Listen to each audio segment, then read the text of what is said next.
বাটা মাছ ধুয়ে নিয়ে রাখা হলো, চারা বাটা।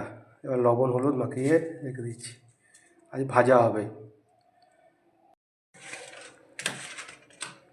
বেগুন কেটে নেওয়া হয়েছে, আলু কেটে নেওয়া হয়ে গেছে, টমেটো, পেঁয়াজ, লঙ্কা কুচি নেওয়া হয়েছে, তেজপাতা একটা ভেজে নিচ্ছি। মাছ ভেজে নেওয়া হচ্ছে, কালো জিরে দিয়ে দেওয়া হচ্ছে,